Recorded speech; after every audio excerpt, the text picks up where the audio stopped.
It's always nice to repair these TVs. It's a great thrill getting something that doesn't work and then handing it back to the customer that works. It's an even bigger thrill if the customer really, really wants it repairing. And on this particular occasion, the guy had the TV round to the workshop within, well, probably half an hour, and he lives a distance away. And it's not a new TV. He told me it was a Samsung 40, and I thought we were going to go down the route of it being one of those TUs which just can't be repaired. But oh no, it's much older than that. Look, it's one of these. Don't know if you can see the model number properly. I'll just move the camera a bit closer. So this has got to be, what, 12 to 15 years old? LE40 B55 1A6W. I think that is. You can probably see that a bit clearer than me. I'll zoom in a bit more. Yeah. Not got a date on there. No doubt somebody will find a date from somewhere and put it in the comments. Now again, this is a CCFL. It's a tube set.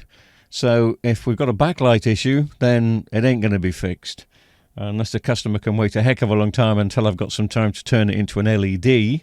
But that's not something I want to keep doing because it's a long job. It takes a couple of days to do that, as you saw with the Panasonic we did not so long ago. But he said it's dead.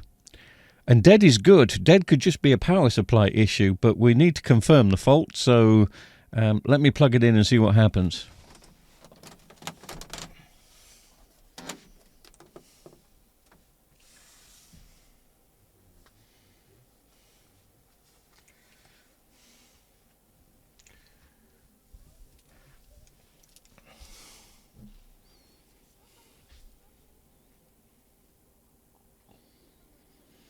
Has anybody got any idea where the standby light should be on this? There's the touch sensitive buttons. I think it may be there. Anyway, let's switch it on, see what happens.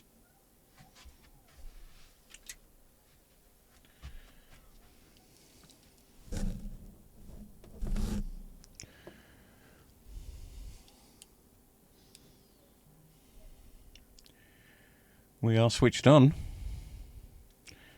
And it is dead. And as I said to the customer, that's a good thing. So hopefully not going to be a tube problem. More than likely a power supply, maybe a main board, but more than likely a power supply fault. Let me turn the TV over, take some screws out. We'll have a look at the back. Again, when this set came out, it wouldn't have been a terribly expensive set. They started not to get cheap, but prices became competitive. But a full array of sockets and inputs and outputs there. You've got 3 HDMIs, you've got a PC in, you've got the component, and I think that is possibly above where it says service. That could be audio out, I'm thinking. There's a headphone socket and, of course, an optical out. So there's loads of stuff there. I remember lots of people getting very excited about the fact that this TV was RGB when it came out. Now, I haven't looked at the board yet, but even without looking at the board, I can tell you this is not really going to be a bad cap. They'd got the cap situation. Well, I don't know. Probably going to eat my own words in a second, but they'd got the cap situation sorted out by the time this had come out, because this, don't forget, is an LCD, and it was plasma that were plagued. Samsung plasmas plagued by bad caps. Anyway, let's have a look.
Well, we've got a couple of shorted transistors.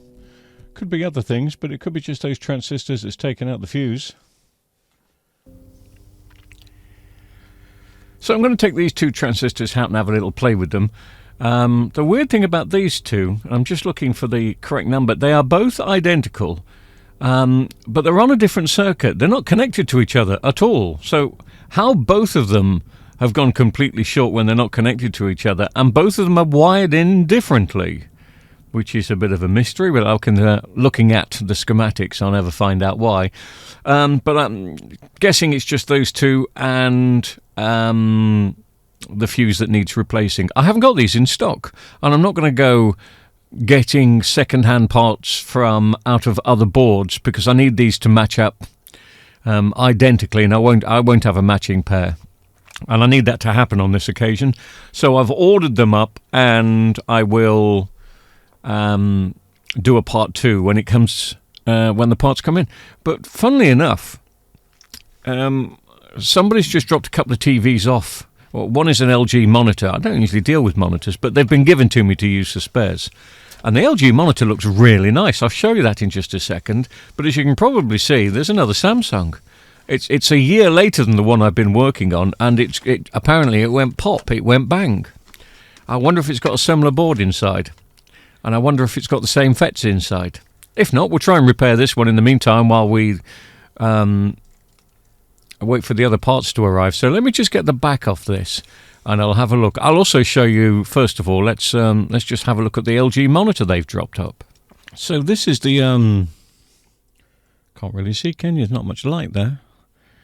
This is the LG monitor that came in. I think it's just a 22-inch. Why can't I read anything on there?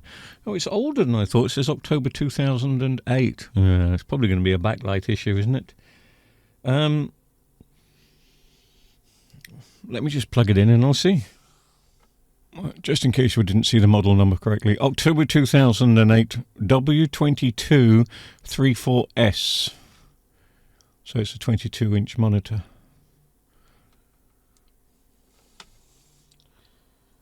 Has it got HDMIs? I can see a...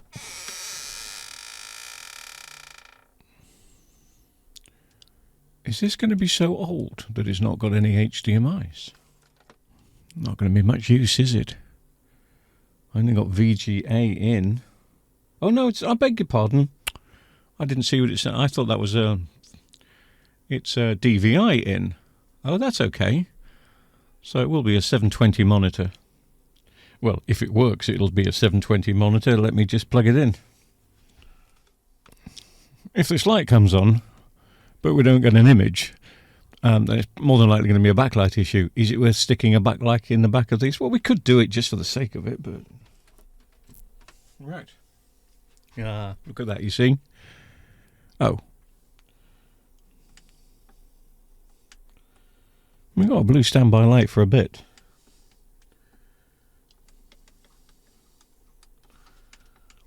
But only a bit. Let me just switch off and switch on again.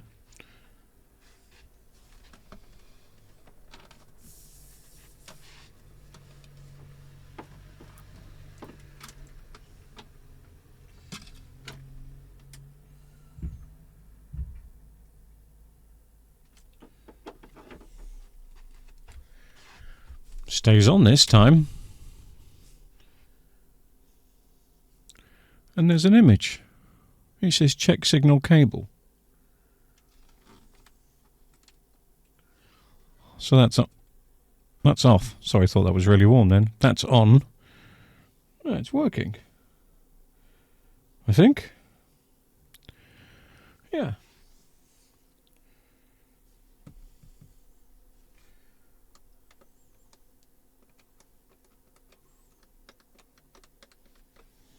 No, the backlights go off, don't they?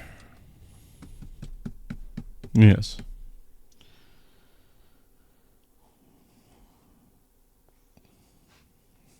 Might have a look at it one day. I just think that's a little bit old, isn't it? But we haven't really done a monitor backlight job, so it may be worth having a look. I mean, it could be capacitors, but I doubt it. This is the other TV, then, isn't it? Mm-hmm. Apparently it's been working lovely for decades, and then one day it went pop.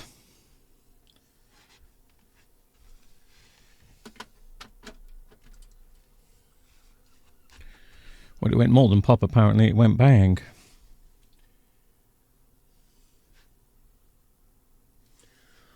Let me just switch some lights on a minute. Very similar to the one we were looking at earlier on in the video. This is just a 37-inch version, but this is slightly newer. This is the next model. I think that one was a B. This one is a C. Let me turn it over. Too many lights. LE37C 590. Can't see. 580, 560. Looks like a 580 without my glasses on. Okay, well, let's take the back off and have a look at what's gone pop on this one then. Will it have a similar board and those two FETs in? The one thing I have checked on eBay, because sometimes when I know a TV is coming in and if I'm bored, I will check eBay just to see what boards are used in there. There are no boards for this for sale. No power supplies for this for sale. So is this something a bit rare and, I was going to say tasty, but much sought after? I wouldn't have thought so. I'd have thought this was more than likely the type of TV that ends up down the recycling centre. But the other TV you saw me work on a second ago, at the beginning of the video, my instructions are to fix that TV no matter what it costs. And I've seen the power supply. I think we saw a power supply on eBay. Did I show it to you? I can't remember. Because I filmed part one yesterday. And we saw a power supply on eBay for 120 quid. Really expensive. No power supplies available for this one at all. So maybe now we've got to start looking at these TVs as a bit of a cash cow for spare parts. Worth more in spare parts than probably fixing. But let's see if we can fix it, because that's what we do. Sorry, that sounded a bit... It sounded like I should now put a super cape on, because that's what we do. Da, da, da, da, da. What an idiot. Anyway, let me take the back off. Are you ready to have a look?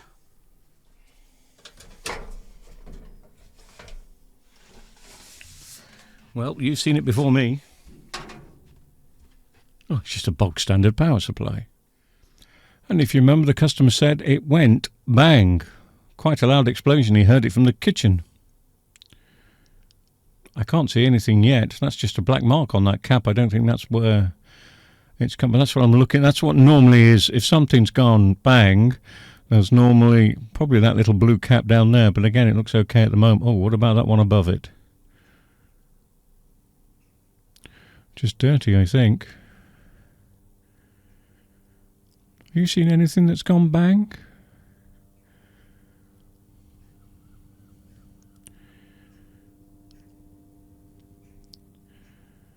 Is that IC okay? Has it just got inspection marks on it?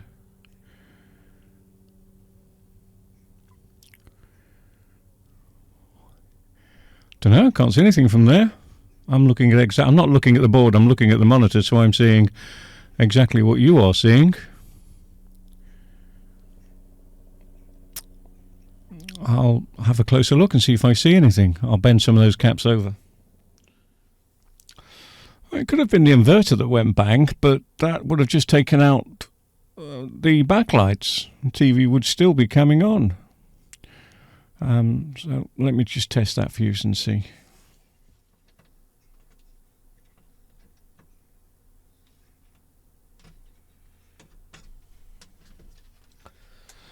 No, fuse is open. So something's taken that fuse out. I'm going to have to take the board out and have a closer look. As always, safety first. Just going to see if there's any voltage in the caps.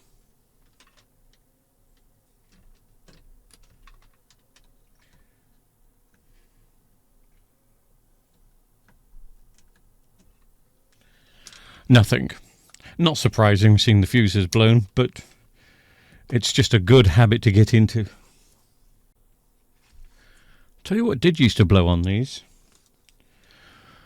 And I've got one somewhere, but I'll never find it. These specialist ICs that Samsung had. And they were very hard to find. I can't get a model number on that, but I mean, I can't see anything that's gone pop around it. But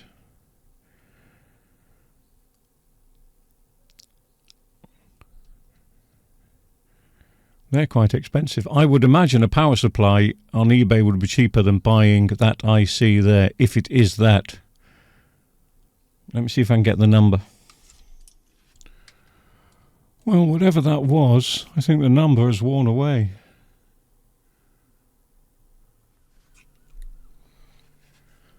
So that means just looking around for blown FETs.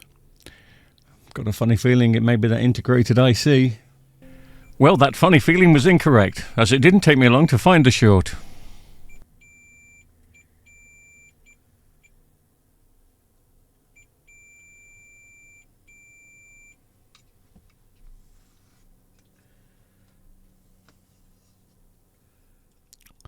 Well, that's the integrated IC, and there's a diode.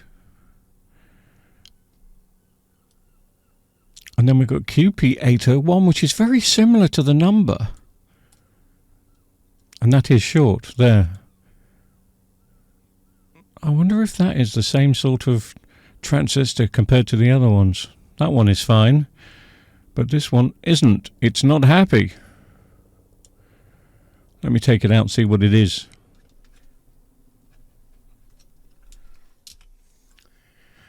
This is where you find out once you've snipped something out, because you can't be bothered to use your soldering iron, that it's actually okay.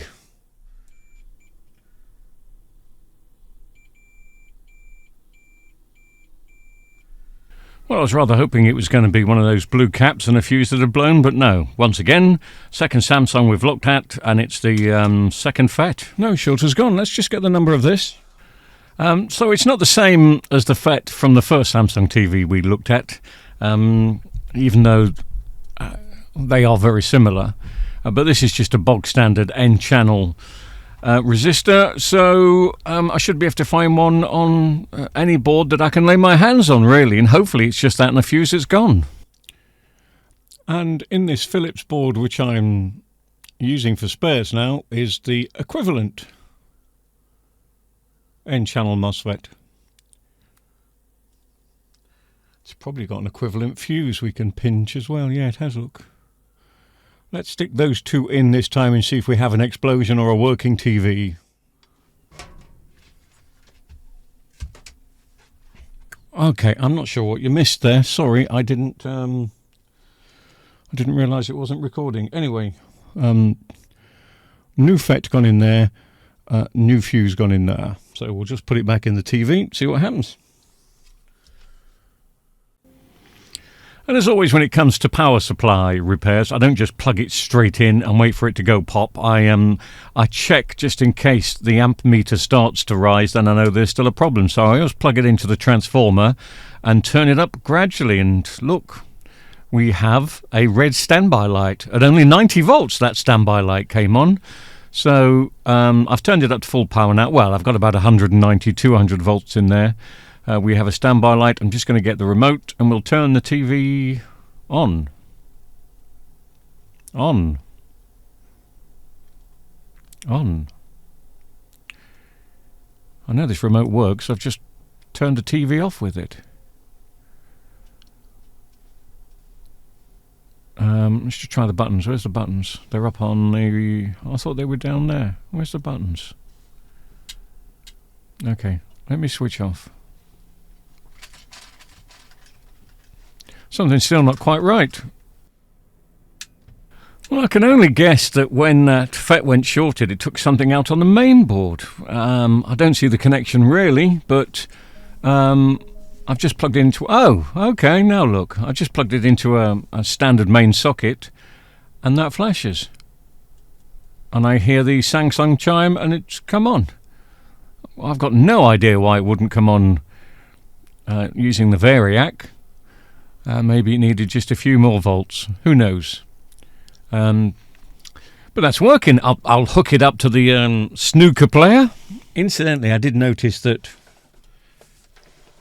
when I first plugged the TV in, I didn't have any audio selected, so you wouldn't have heard the beautiful Samsung chime. So for those people that love the old-fashioned Samsung chime, shh.